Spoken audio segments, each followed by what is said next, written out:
where unidentifiable, unstoppable cybercriminals slowly destroy the internet.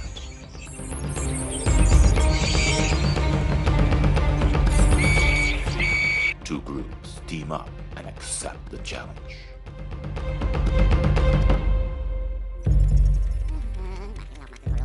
This is the story of how simple actions save dozens of citizens online.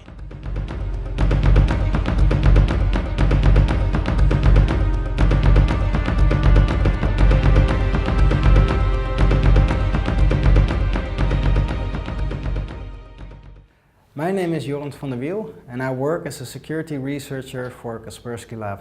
So as you already saw in the video, there was Casual Friday Part 2. But what is Casual Friday Part 1? Well, for that we have to go back in time. And Casual Friday Part 1 basically started with this movie.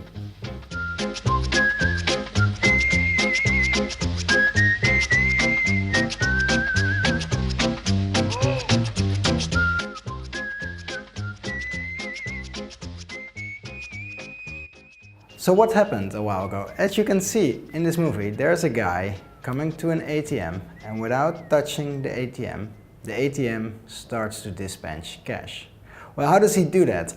Well, we started to investigate and it turned out to be the biggest online bank robbery ever. There was up to €1 billion or dollars stolen from several banks all over the world. And the police asked us for our help. So we were there at Europol and we gave a presentation, and there were so many banks that were getting really nervous. Especially because my colleague who was giving the presentation is really this type of technical guy. So the more technical it gets, the more enthusiastic he gets. And the more enthusiastic he gets, the more nervous the banks in the room became. And there was one bank that got really nervous because they had some hits on some of the IOCs that we provided. So they thought they had been attacked by Carbonac. So we went there to investigate, and on a Friday, our internet scan searching for new Carbonac command and control servers finished. And guess what?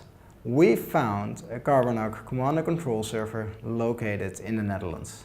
So of course we contacted the Dutch police and we asked them to seize the server.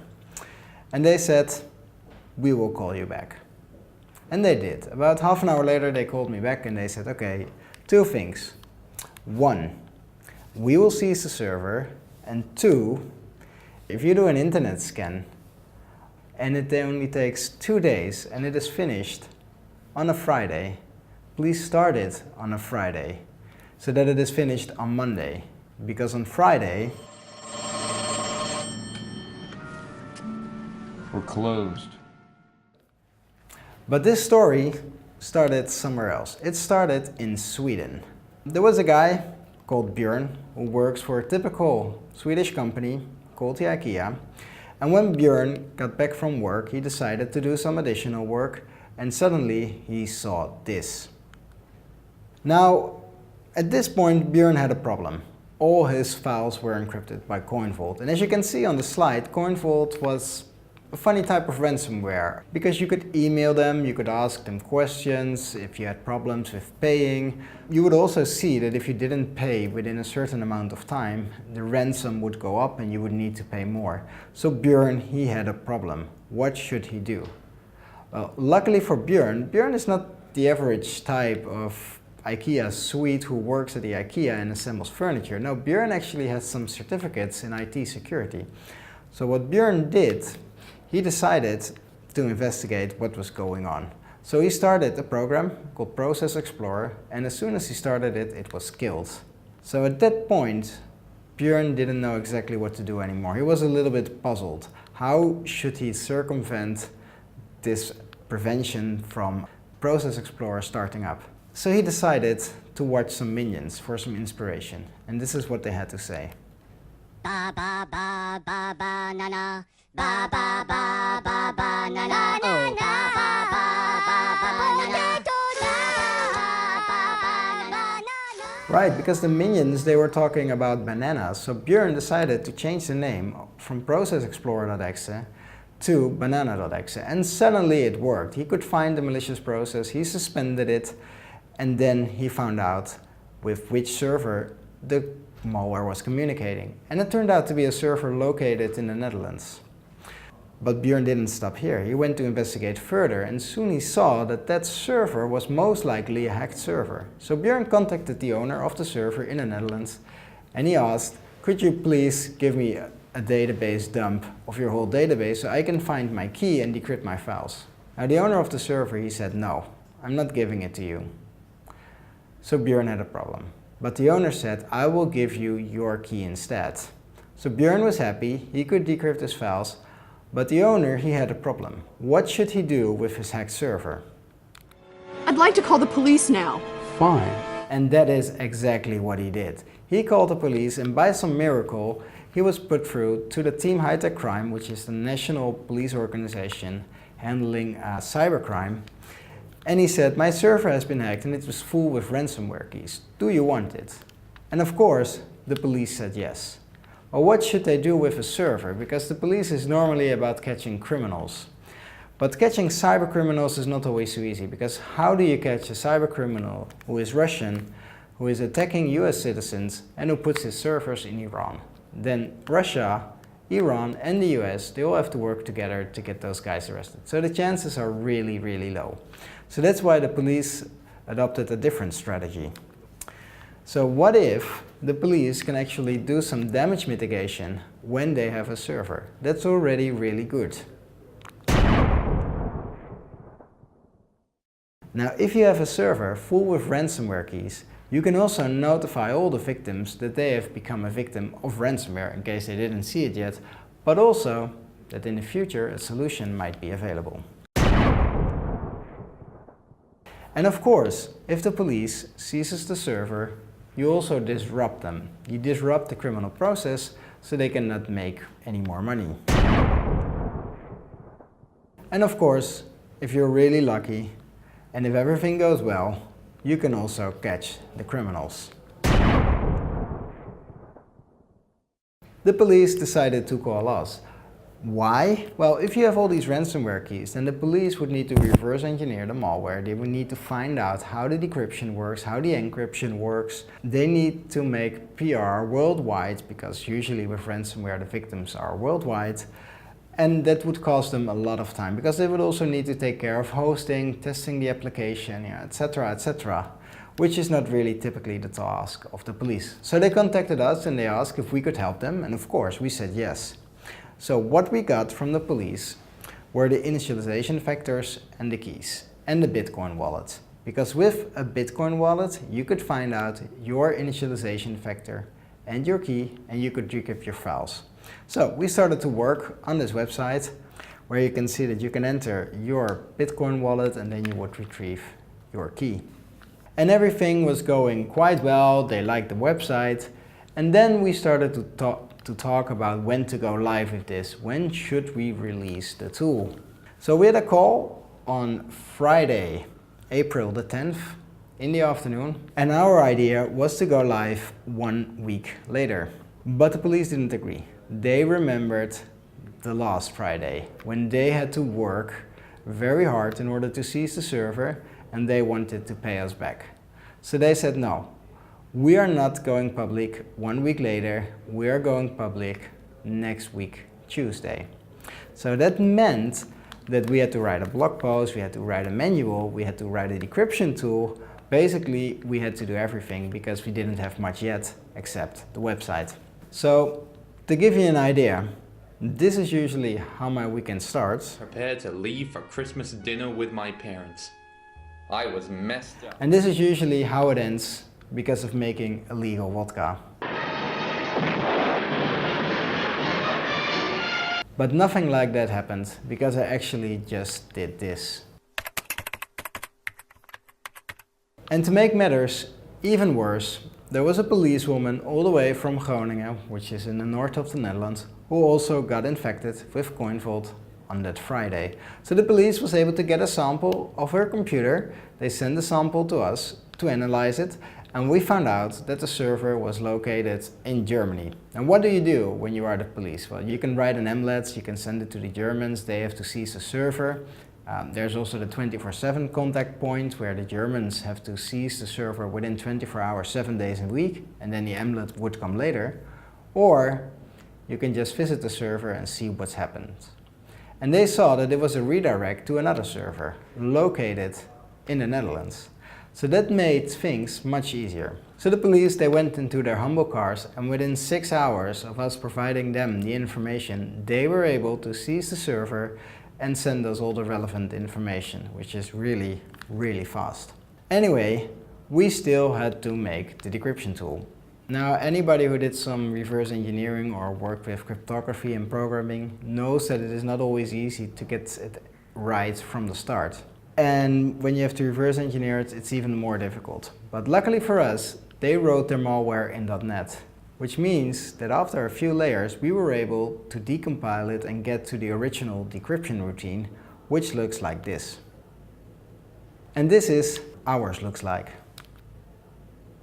By Monday, we had everything ready to go live on Tuesday. But that Monday was also the Monday of the NCSC conference in the Netherlands, which is the biggest security conference in the Netherlands, where lots of people are. And there was also the prosecutor, called Lodewijk van Swieten. You can see him here on this picture with a white hat. Usually he's a good guy, but not that day, because he heard about this website and he decided to tweet about it. Bad Lodewijk. And to make things even worse, the PR agency of the police, they decided to publish the news as well. So all the news was out in the open on Monday instead of Tuesday, while we didn't have anything ready yet. The website was just live, but the decryption tools were not there, nothing was really working. So you can imagine the reaction at our headquarters. But everything worked out fine, and after a while the thank you notes started pouring in. So for example, this is the policewoman from Groningen. She sent a pie actually to the police located in Driebergen, because they thought that they made the decryption application. And this is, for example, an old colleague of mine who also got infected with CoinVault, and he was able to get his files back for free. So far, so good. And for us, I mean, it destroyed my weekend, but this was not such a difficult case. Everything went relatively easy and I wanted to keep it that way. But then a colleague of mine, he started tweeting, like, oh, this is how good we are, and yeah, etc., etc. And then there was one guy, Bart, he worked at Panda Security back in the time, said that he might have some additional samples and that they had to go to our website. Well, of course, I was a little bit lazy, so I didn't want to go to this website, register and download the samples. So I just asked for the hashes. And Bart gave them to me. And then I saw that there was more to CoinVault than I initially thought. Because CoinVault was not just CoinVault, there was also a program called Mail Spreader, and there was a program called Sonar. So I went to investigate because I thought that this was really, really interesting, because there was much more to CoinVault than just CoinVault. So I decided to search for all the samples and build a timeline and write a blog post about the evolution of CoinVault. And while writing on the blog post, I was for, I think, 95% done. And I thought, okay, before I publish anything, I'd better send it to the police first so they can have a look, because maybe they don't want some stuff to be published yet, because they're also investigating. So I decided to put everything in a zip file, 142 megabyte in size, and send it to them. And said, okay, this is your present from us to you. And they said, what is this stuff? Well, and then there's only one answer possible. The stuff that dreams are made of. Huh? Well, the police, they also had the command and control server, and they now had all the malware samples. So they decided to investigate. And what you see here is a guy sleeping, and that was basically Sonar. Sonar was a typical bot. It would be installed on your computer. It would collect some information like your keystrokes, your Bitcoin wallets if you have them. So imagine, that's really nasty. If you are infected with CoinVault, you have to pay in Bitcoins. So you get a Bitcoin wallet, and when you pay or when you want to pay, all your credentials from your Bitcoin wallet are stolen. Nasty, nasty guys. Anyway, Sonar also stole your FTP logins, and the Mail Spreader program that I was talking about was harvesting your email addresses. And after a while, Sonar went to sleep.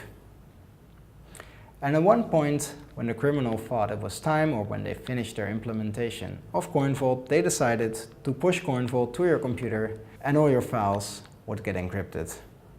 So what you see actually here is the Sonar bot panel login. They stole it from another malware family. And once you log in, you will see this. You will see a list of countries where the victims are located, but you will also see how they are infected. And you see that it is most of the time Usenet.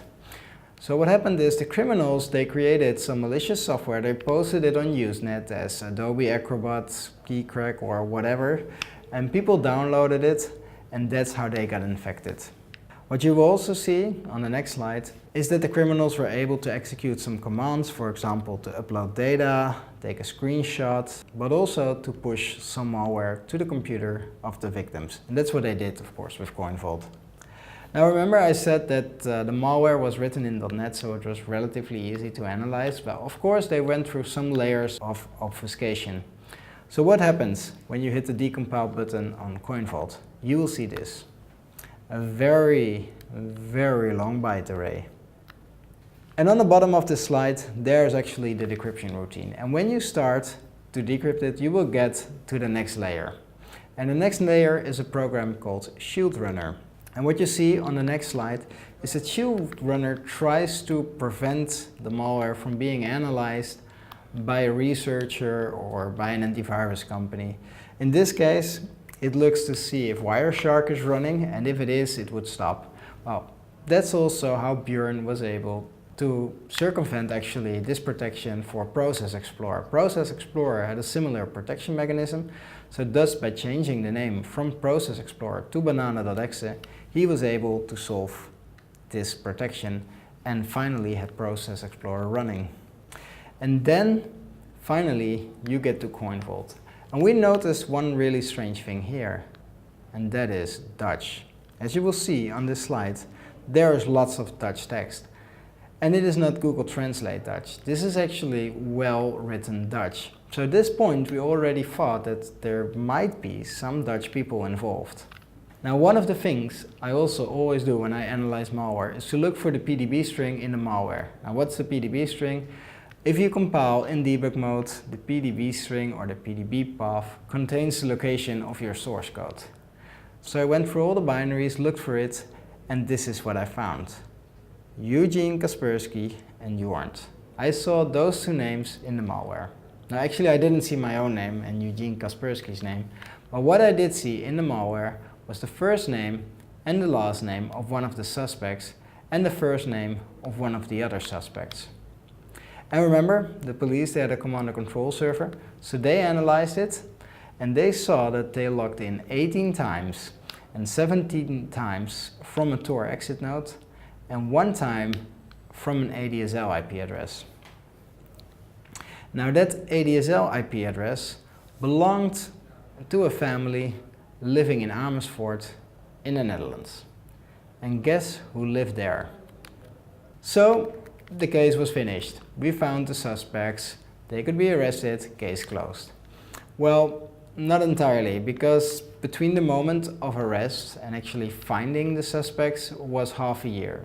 So it took the police half a year to create a well-built case. And why would it take so long? Well, suspects, they have good lawyers. If your case is not sound, if it's not thorough, a lawyer might shoot some holes in it and the suspects go out free. And that's not what you want. So that's why it took such a long time to build the case. But when the case was finally there was the moment of arrest.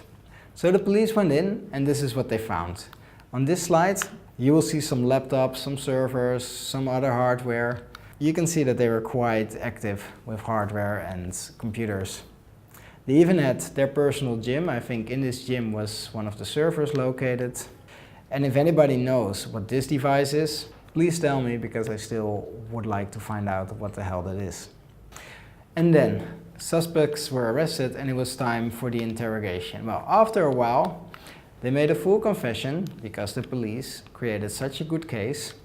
And they also gave the credentials to the email address. Remember from what I told in the beginning, if you had problems with CoinVault or buying bitcoins or paying with bitcoins, you could email them and ask them for help. And in those emails you saw that Yeah, I lost 6 years of my photos of all my children. We were a poor family. My grandmother got infected. But none of this works. All these people had to pay if they wanted to get their files back. Now, another thing that the suspects also gave was the login of one of the active command and control servers. So what the police did, with the permission of the suspects, they logged in and they changed one field in the database. And that was the field that everybody had paid. So if you were infected with CoinVault at that point in time, suddenly all your files were decrypted and the malware was removed from your computer. And if you wondered how that happened, well, this is how it happened. The police got access and this is what they did. Not entirely, because what they also found on one of the servers from the suspects were about 14,500 keys. So we had to make a new decryption application, and this decryption application worked for all the people that were ever infected with CoinVault.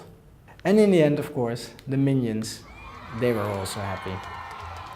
So what did we learn from this? Well, we learned that if everybody does their job, sometimes solving cybercrime is relatively easy.